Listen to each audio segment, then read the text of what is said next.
Las misericordias de Dios se renuevan cada mañana. Su voluntad es buena, agradable y perfecta. Bienvenidos a una nueva emisión de Vidas con Propósito, para volver a vivir. Si maltratas a tu cónyuge, arrepiéntete en serio, o ya verás cómo Dios tomará venganza. Hola, muy buenos días, bienvenidos otra vez a Vidas con Propósito, para volver a vivir. Me saluda Oscar Plata, hoy es el día para la familia y continuamos con la serie titulada 10 pecados que destruyen el matrimonio y compartiremos el octavo pecado, el maltrato.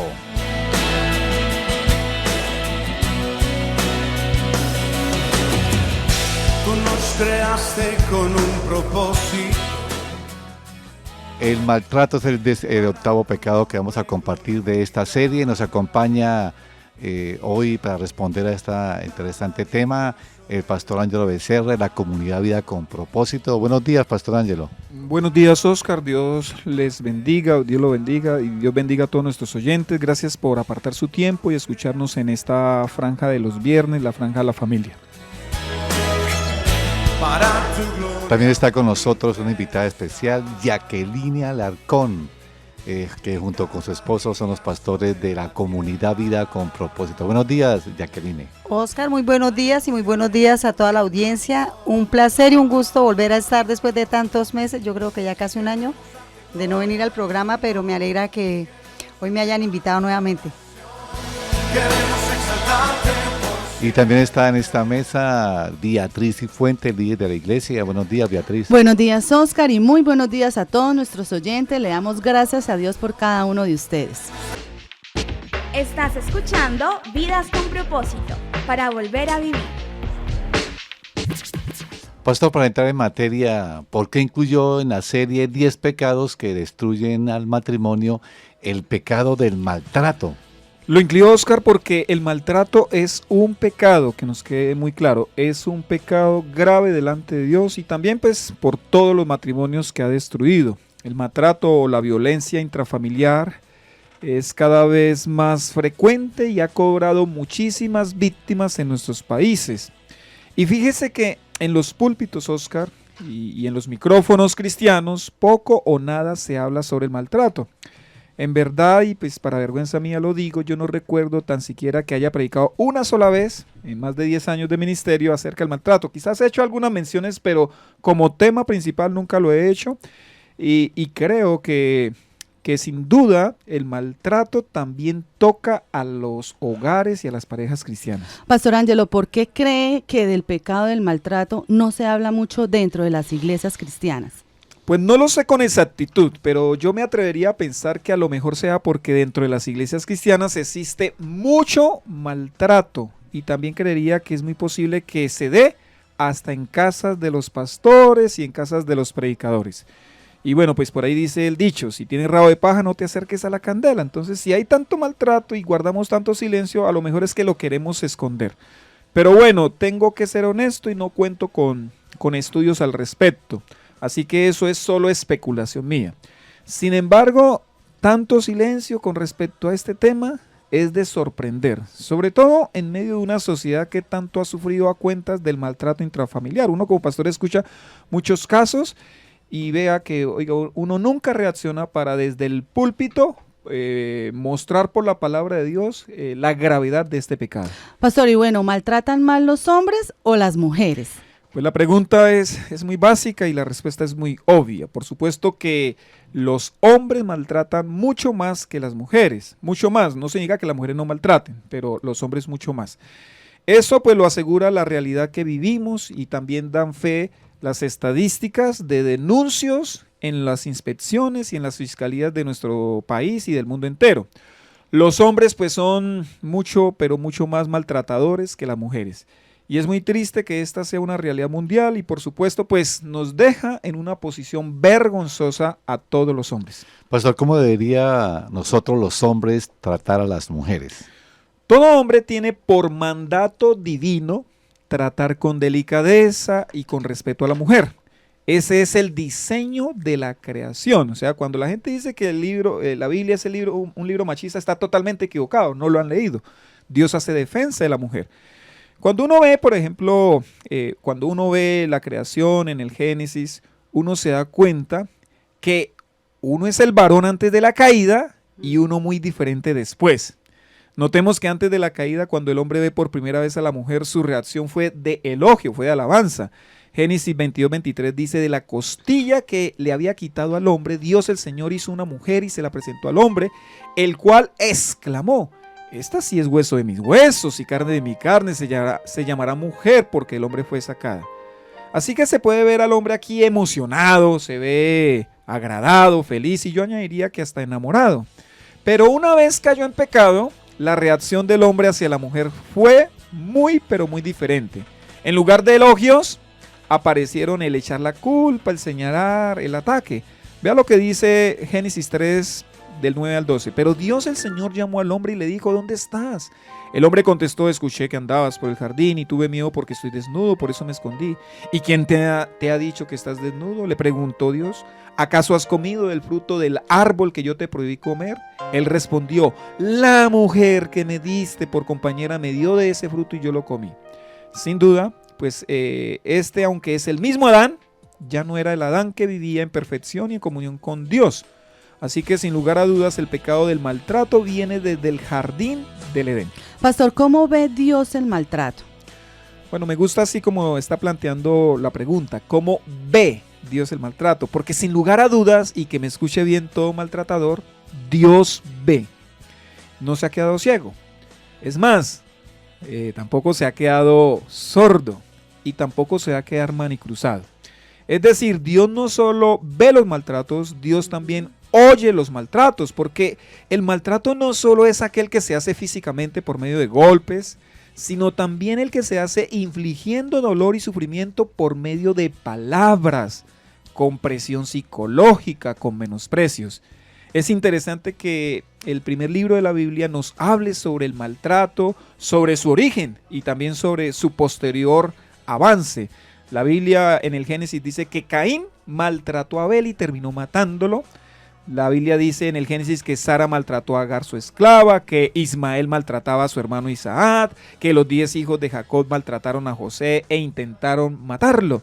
Y cuando los israelitas fueron a Egipto, el registro bíblico nos hace ver en el segundo libro de la Biblia, en el Éxodo, lo siguiente: pero el Señor siguió diciendo: ciertamente he visto la opresión que sufre mi pueblo en Egipto. He visto, dice ahí. Los he escuchado quejarse de sus capataces y conozco bien sus penurias. Aquí nos deja ver el escritor bíblico que sin lugar a dudas, Dios se da cuenta de todo maltrato, pero no solo eso. Pues más adelante dice en el versículo 8, Éxodo 3:8. Así que he descendido para librarlos del poder de los egipcios y sacarlos de ese país, para llevarlos a una tierra buena y espaciosa, tierra donde abundan la leche y la miel. Pastor, ¿qué hizo Dios para librar al pueblo de Israel de los maltratos que estaba recibiendo de parte de los egipcios? Dios hizo milagros, portentos y señales en Egipto a fin de liberar a su propio pueblo de la esclavitud y de los maltratos que estaba recibiendo por parte de los egipcios. Éxodo 3:16 al 20 dice así, está hablando Dios con Moisés: y tú anda y reúne a los ancianos de Israel y diles: el Señor, el Dios de sus antepasados, el Dios de Abraham, de Isaac y de Jacob, se me apareció y me dijo: yo he estado pendiente de ustedes, he visto cómo los han maltratado en Egipto. Pero no solamente dice que he visto, porque sigue diciendo: por eso me propongo sacarlos de su opresión en Egipto y llevarlos al país, bueno, ahí dice a donde los va a llevar, a la tierra prometida. Y sigue diciendo más adelante en el versículo 19: yo sé bien que el rey de Egipto no va a dejarlos ir a no ser por la fuerza. Entonces manifestaré mi poder y heriré de muerte a los egipcios con todas las maravillas que realizaré entre ellos. Después de eso, el faraón los dejará ir. Así que esa frase con que iniciamos el programa de hoy para nada está descabellada y hasta tiene fundamento bíblico. Escúchela bien, estimado oyente. Si maltratas a tu cónyuge, arrepiéntete en serio, o ya verás cómo Dios tomará venganza. Bueno, la siguiente pregunta quisiera formulársela a la pastora Jacqueline. ¿Hasta cuándo debe soportar una mujer el maltrato de su esposo? Betty, yo considero que cada caso es muy particular pues para uno dictaminar una única respuesta, pero sí considero que existe un principio a aplicar y el cual es la separación temporal o la separación definitiva, si es que se está en peligro la vida de la esposa y obviamente la de sus hijos. ¿Y por qué digo que temporal? Digo que temporal porque si en el proceso se observa arrepentimiento por parte del esposo, si hay un cambio genuino por parte del maltratante, esa separación entonces será temporal. Pastora, y si no está en peligro la vida de la esposa, de sus hijos, ¿debe entonces soportar esta mujer el maltrato? Por ejemplo, en el ámbito verbal, en el psicológico, como el menosprecio habitual.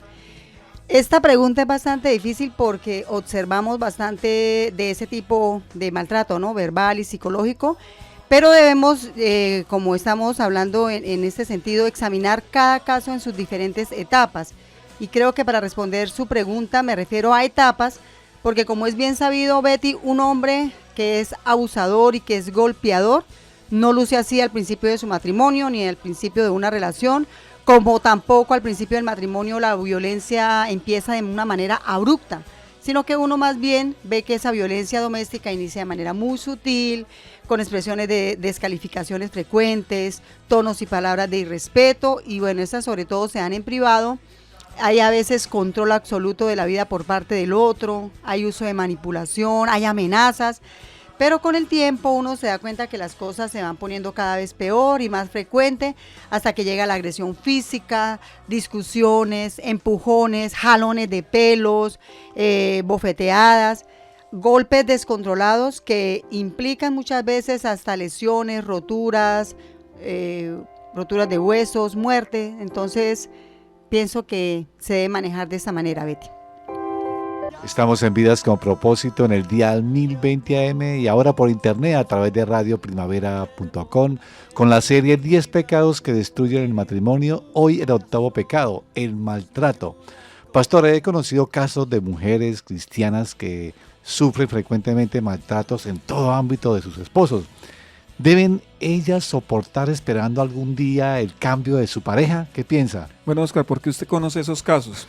Sería bueno, o sea, me causa esa inquietud. Llevo 25 años trabajando en el ámbito social, con comunidades de todo tipo, sobre todo comunidades vulnerables, y he conocido muchos casos de situaciones de maltrato, sobre todo hacia las mujeres. Sí, yo lo sabía, solo que quería que le aclarara a nuestros oyentes. Pues bueno, muy importante esa pregunta, ¿no? Y es lamentable admitirlo, porque como dije anteriormente, aún dentro de las congregaciones cristianas estamos viendo esos casos de abuso y de maltrato. Yo quiero compartir junto con mi esposa algunos pasos que sugiere la terapeuta cristiana Cornelia Hernández de Matos. Ella hace parte del equipo de consejería de la Iglesia Bautista Internacional de Santo Domingo, República Dominicana, y consejos con los cuales yo estoy totalmente de acuerdo porque veo que tiene fundamento bíblico y sentido común. Ella dice que frente a esto, lo primero, es decir, orar. Ella aconseja que la mujer debe buscar en oración y en la palabra de Dios la perspectiva del Señor en cada caso particular, en el caso que pues, esa mujer está viviendo. Ella debería preguntarse, la mujer debería preguntarse cuál es el propósito de Dios en esa situación, cuál es el aporte en todo eso, cómo ella debe responder y reaccionar frente al maltrato. Quizás debería preguntarse qué áreas del carácter Dios estará trabajando en ella. En este punto es bueno recordar lo siguiente: hombre y mujer, ambos fuimos hechos a la imagen de Dios. Eso define pues el valor que tenemos cada uno, somos iguales en valor. Al ser humano se le debe respeto solo por eso, pues porque es un ser humano. Dios no está de acuerdo con que alguien que lleva su imagen, así sea hombre o sea mujer, reciba maltrato. Él nunca va a estar de acuerdo con eso. Dios le llama a eso, escúcheme estimado oyente, le llama pecado.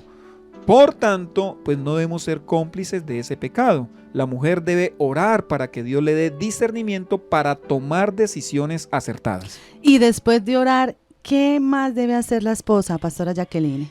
Bueno, la doctora Cornelia Hernández nos dice que como segundo punto debemos poner límites Dice que la esposa debe expresarle a su esposo en algún momento de tranquilidad que ya no va a tolerar más ese maltrato y que aún si ese maltrato fuera solamente de tipo verbal. Ella le va a decir que la próxima vez va a salir de su presencia y que no mantendrá una conversación con él en ese tono que se está teniendo. Ella dice, cuando se calme, podrán reanudar el diálogo y si usted, esposa, le dice que va a hacer esto, debe hacerlo, porque si no lo cumple, pues no está poniendo los límites que dice. Debe cumplirlo porque los abusadores no saben respetar los límites y también pues la palabra nos da un consejo sabio. Proverbios 15:1 dice, la suave respuesta aparta el furor, mas la palabra hiriente hace subir la ira. Entonces el consejo de hablar en momentos de tranquilidad. Pastora Jacqueline, una esposa maltratada, que ha orado, que ha intentado poner límites, pero sigue siendo maltratada, ¿qué debe hacer? Bueno, permítame yo a dar respuesta a esa pregunta. Hay un tercer paso, ya hemos visto dos. El primero es orar, el segundo lo acabo de mencionar mi esposa y es poner esos límites. Lo tercero es romper con el silencio. Estimada mujer, comuníquele a alguien de confianza lo que usted está pasando. La doctora Cornelia Hernández de Matos, ella aconseja que al escoger a esa persona a la cual vamos a pedir consejo, pues debemos ser muy cuidadosos, ¿no? Una mujer debe saber a quién escoge. Idealmente, pues debe ser alguien maduro en la fe, pues no le vaya a contar a su mamá porque lo que arma es un problema mayor. Tampoco le vaya a contar a una mujer inmadura que no conozca la palabra de Dios porque lo primero que le aconsejaré, déjelo, ese petuste no sirve para nada, cosas como esas, ¿no? Hay que buscar a una persona sabia, podría ser el pastor o un consejero autorizado de la iglesia. También se podría comunicar a alguien de la familia, pero ese alguien debe ser una persona con templanza, no templado, con templanza, una persona con dominio propio. Vea, el silencio es una de las mayores armas que utiliza el abusador, mantener a la persona a la cual le está infligiendo dolor, mantenerla en silencio. Si el esposo pues asiste a la iglesia, podría ser factible que asistan a consejería juntos, pues eso sería mucha ayuda, aunque en la práctica pues generalmente los esposos no se disponen mucho a la consejería, pero existe la posibilidad de que lo hagan. Si el maltrato pasa de verbal a abuso emocional, económico, sexual o físico, entonces la mujer debe notificar a las autoridades pertinentes, incluyendo las autoridades de la congregación. Pues para muchos ese paso es difícil, es doloroso, pues no es para menos. Sin embargo, es aún más doloroso esperar por las consecuencias físicas y emocionales que va a sufrir una esposa y que desde luego también afectan a los hijos. En algunos casos, pues es necesaria la separación física, sobre todo como lo decíamos anteriormente, cuando la vida de algún miembro de la familia está en riesgo. Pastor, ¿qué se puede hacer por el maltratador? Mi esposa va a contestar eso. Bueno, a ver, pastora Jacqueline, ¿usted qué piensa al respecto? En el caso de el maltratador, considero que esta persona tiene graves distorsiones en su conducta. Bueno, al respecto también la doctora Cornelia nos dice que no hay duda de que un hombre que ha llegado a romper los límites que protegen esa integridad física de su esposa, pues necesitará fronteras mayores y consecuencias significativas que obviamente le van a ayudar a verse a sí mismo y descubrir hasta dónde el pecado lo ha llevado, y entonces ahí sí esté dispuesto a recibir ayuda. Así que le quiero decir a las esposas que están en esta situación que no trate de ser la consejera o la psicóloga de su esposo, porque ella también debe poner límites y debe respetarlos. Uno como mujer no puede cambiar a su esposo, eso es una realidad pertinente. Es posible obviamente que al seguir los pasos que estábamos compartiendo anteriormente, que era orar, poner límites, denunciar, no quedarse callada y buscar ayuda, sea lo que Dios utilice para convencer del pecado a su esposo. Pero en Dios siempre hay una esperanza y el evangelio puede transformar cualquier corazón arrepentido.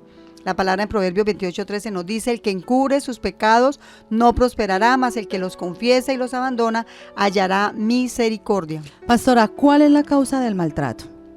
La Biblia es muy clara en mostrar que el origen de todo pecado es el corazón nuestro, el del hombre y el de la mujer, ya que sabemos que también hay mujeres que maltratan, ¿no, Betty? Sí, así que Jesús nos revela que ese origen y el origen de cualquier conducta, no solamente del maltrato, está en el corazón.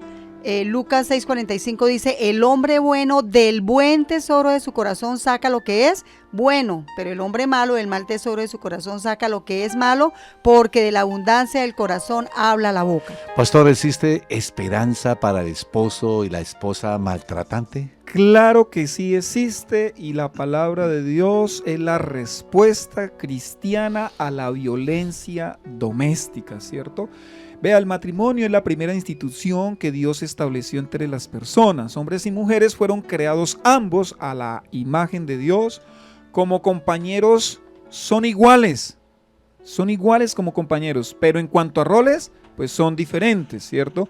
Un hombre, según la Biblia, es la cabeza, es la autoridad de su casa. Efesios 5:23 dice, porque el esposo es cabeza de su esposa, así como Cristo es cabeza y salvador de la iglesia, la cual es su cuerpo. Primera de Pedro 3:1 dice, asimismo, esposas, sométanse a sus esposos, de modo que si algunos de ellos no creen en la palabra, puedan ser ganados más por el comportamiento de ustedes que por la palabra. Entonces la Biblia pone al hombre como cabeza, pero vea lo que sigue diciendo, porque la Biblia no es lo único que dice. Sigue diciendo que la responsabilidad del esposo es ganarse ese respeto de su esposa y de su familia, pero no por vía de la violencia ni de la agresión. La Biblia es muy clara en decir qué es lo que debe hacer el hombre frente a la esposa. Vea, Colosenses 3:19 lo dice muy claro. Esposos, amen a sus esposas y no sean duros con ellas. Esta dureza tiene que ver con maltrato, ¿no? Quizás con maltrato verbal o maltrato psicológico, incluye desde luego también el físico. Primera de Pedro 3:7 dice, vosotros maridos vivid igualmente con ella sabiamente, dando honor a la mujer como a vaso más frágil y como a coherederas de la gracia de la vida, para que vuestras oraciones no tengan estorbo. Efesios 5:29 dice, los maridos deben amar a sus esposas como aman a sus propios cuerpos, pues nadie ha odiado jamás a su propio cuerpo, al contrario, lo alimenta y lo cuida. ¿Qué es lo que debe hacer un hombre frente a la mujer? Cuidarla, así como Cristo hace con la iglesia. Así que la Biblia es muy clara en mostrarnos los roles, las diferencias, los roles, y está bendiciendo por medio de esa directriz a la familia, al matrimonio, y está protegiendo a la mujer. O sea que estos versículos nos muestran la naturaleza pecaminosa del hombre, que es la dureza, ¿cierto? Y los hombres debemos entonces tener mucho cuidado, porque si no, dice claramente el apóstol Pedro, nuestras oraciones no serían escuchadas. Estás escuchando Vidas con Propósito, para volver a vivir. Nos vamos ahora con los acostumbrados 10 consejos con respecto al tema de hoy. Así que hoy con la pastora Jacqueline y el pastor Ángelo nos van a compartir estos 10 consejos, así que comencemos. Número 1, recuerde que Dios ve y oye los maltratos y además también actúa. También, si el maltratador se arrepiente y cambia, debemos darle una oportunidad. 3, si está siendo maltratada, ore a Dios y busque en su palabra la respuesta de Dios para actuar. Número 4, ponga límites. Exprese a su esposo que no va a tolerar más su maltrato. 5, en lo posible busque consejería junto con su cónyuge.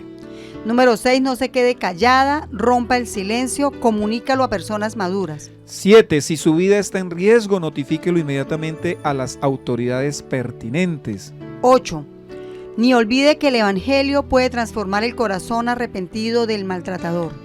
9, esposo, es un mandato bíblico tratar a su esposa con delicadeza, no con dureza. Y las esposas, es un mandato bíblico respetar a su esposo. Este fin de semana, en la comunidad Vida con Propósito de las Asambleas de Dios, el próximo domingo continuamos con la serie basada en el libro de Deuteronomios, titulada Obediencia por Amor, con el tercer tema, Olvido Fatal. Y también, apreciados oyentes, si usted desea comunicarse con nosotros, nos puede llamar al teléfono 310-212-4602. 310-212-4602. Gracias por escucharnos. Les deseamos que pasen un día muy feliz.